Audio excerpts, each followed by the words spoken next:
नमस्ते बच्चों, YouTube के माध्यम से पढ़ाई करने के लिए आप सभी बच्चे व्यस्त रहिए, मस्त रहिए और स्वस्थ रहिए। बच्चों, आज आप सब पढ़ेंगे उपपद विभक्ति प्रयोगः। इसके प्रयोग के कारण हमें संस्कृत अनुवाद बनाने में सहायता मिलती है, उपपद विभक्ति के कारण। तो उपपद शब्द का अर्थ है जो पद के समीप हो या किसी पद के कारण होने वाली विभक्ति। उभयतः, परितः, विना, प्रति, इन शब्दों के कारण वाक्य में द्वितीया विभक्ति होती है। वाक्य के उस पद में, जैसे उभयतः पद के समीप ग्रामम शब्द है, तो ग्रामम में द्वितीया विभक्ति हुई है। तो उभयतः का अर्थ है दोनों ओर। ग्रामम उभयतः वृक्षाः सन्ति। इसी तरह से परितः का अर्थ होता है चारों ओर। विद्यालयम परितः पर्वताः सन्ति। विद्यालय के चारों ओर पर्वत है। परितः पद के समीप विद्यालयम शब्द है, अतः विद्यालयम में द्वितीया विभक्ति हो गई है। विना का अर्थ होता है बिना हिंदी में। रामम विना अयोध्या शून्य अस्ति। राम के बिना अयोध्या सूनी है। तो रामम में विना के कारण द्वितीया विभक्ति हुई है। विना उपपद के कारण, विना अव्यय के कारण इसमें द्वितीया विभक्ति। ये अव्यय भी है, विना जो है अव्यय भी है। प्रति, परितः, उभयतः ये अव्यय पद भी कहलाते हैं। अब प्रति, की ओर, प्रति का अर्थ होता है की ओर। बालकः विद्यालयं प्रति गच्छति। बालक विद्यालय की ओर जाता है। किस ओर जाता है बालक? विद्यालय की ओर जाता है, तो उसमें द्वितीया विभक्ति हुई है। बालकः गृहं प्रति गच्छति। बालक घर की ओर जाता है, तो इसमें भी द्वितीया विभक्ति प्रति के कारण विद्यालय में द्वितीया विभक्ति या गृहम, जो आगे का सेंटेंस मैंने पीछे कहा था उसमें। तो आगे है तृतीया विभक्ति। देखिए इसमें तृतीया विभक्ति में आने वाले उपपद पद है अलम, काणा, बधिरः, सह, विना। अलम के कारण तृतीया विभक्ति होती है। अलम विवादेन, यहाँ थोड़ा सा टाइपिंग मिस्टेक है। अलम की जगह अल विवादेन लिखा गया है, लेकिन आप सब इसको अलम विवादेन पढ़ेंगे और लिखेंगे। इसी तरह से काणा और बधिरा, एनांग विकार, शरीर का जो अंग विकृत हो या विकलांग हो उसमें तृतीया विभक्ति होती है। जैसे सह नेत्रेण काणः अस्ति, वह आँख से काणा है। काणा मतलब एक आँख से नहीं दिखता है। बधिरः, बहरा। भिक्षुका कर्णेन बधिरः अस्ति, भिखारी कान से बहरा है।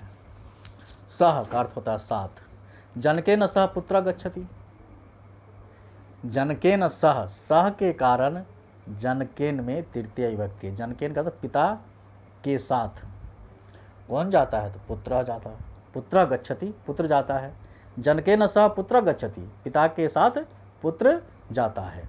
विना, बिना ऐसा अव्यय है जो द्वितीया विभक्ति, तृतीया विभक्ति और पंचमी विभक्ति में प्रयोग होता है।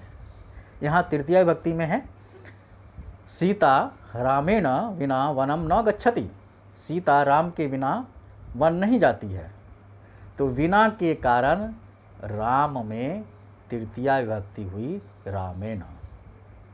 तो सीता रामेण विना वनम न गच्छति। आगे देखते हैं चतुर्थी विभक्ति। चतुर्थी विभक्ति दा, रुच, स्वस्ति, नमः। तो इन शब्दों के कारण या इन क्रियापद के कारण चतुर्थी विभक्ति से दा, रुच, ये दोनों क्रियापद है। क्रियापद धातु है। तो इसके कारण इसमें चतुर्थी विभक्ति होती है। सिद्धा का अर्थ देना। नृप ब्राह्मणाय भोजनम ददाति, राजा ब्राह्मण को भोजन देता है। तो राजा किसको भोजन दे रहा है? ब्राह्मण को दे रहा है। तो जिसको दे रहा है या जिसको देता है उसमें चतुर्थी विभक्ति होती है। उसी तरह से आगे है रुच। रुच का अर्थ होता है पसंद। आपको क्या पसंद है?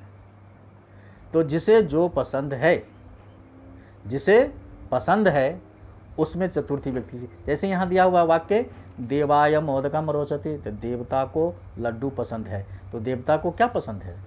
लड्डू पसंद है। तो किसको पसंद है लड्डू? देवता को पसंद है। तो देवता में चतुर्थी विभक्ति होती है। जैसे इसके दूसरा सेंटेंस भी बन सकता है आगे कि बालकाय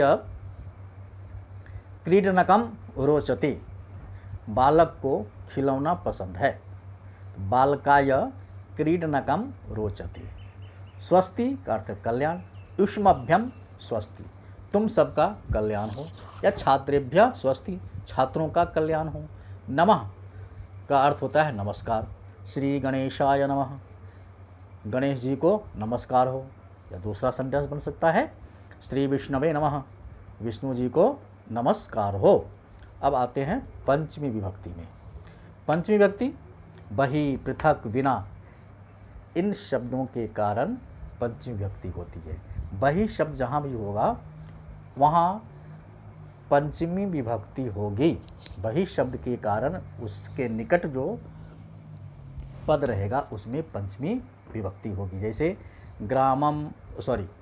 ग्रामात वही तडागा अस्ति, गांव के बाहर तालाब है। तो ग्रामात वही तडागा अस्ति, वही के कारण ग्रामात में पंचमी विभक्ति है।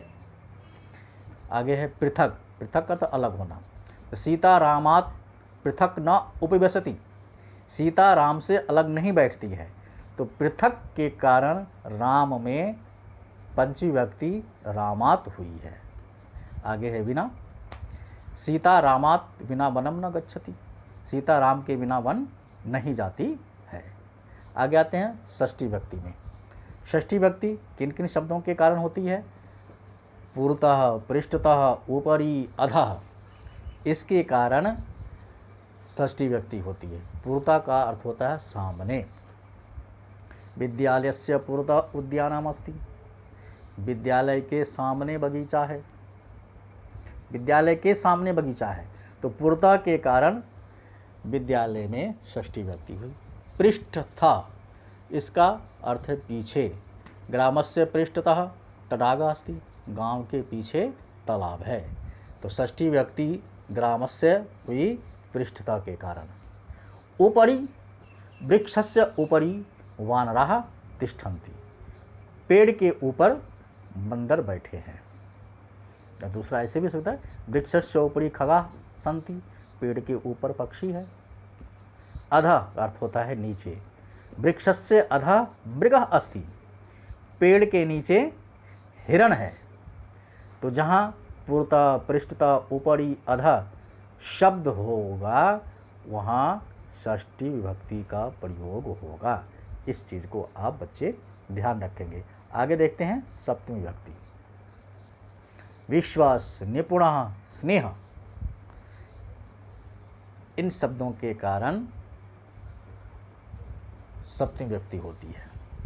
जैसे विश्वस क्रियापद है तो माता पुत्रे विश्वस्ति, माँ पुत्र पर विश्वास करती है, भरोसा करती है। तो किस पर भरोसा करती है? पुत्र पर। तो इसलिए पुत्रे सप्तमी विभक्ति है। निपुण, किसी काम को करने में जो निपुण हो उसमें सप्तमी विभक्ति। स पठने निपुणास्ति, वह पढ़ने में निपुण है। स्नेह का अर्थ होता है प्रेम करना। माता पुत्रे स्नेहति, माँ पुत्र से प्रेम करती है। तो स्नेहति के कारण पुत्र में सप्तमी विभक्ति हुई है। तो बच्चों इस तरह से आज आप सबने उपपद विभक्ति प्रयोग के बारे में जानकारी प्राप्त की है। धन्यवाद बच्चों।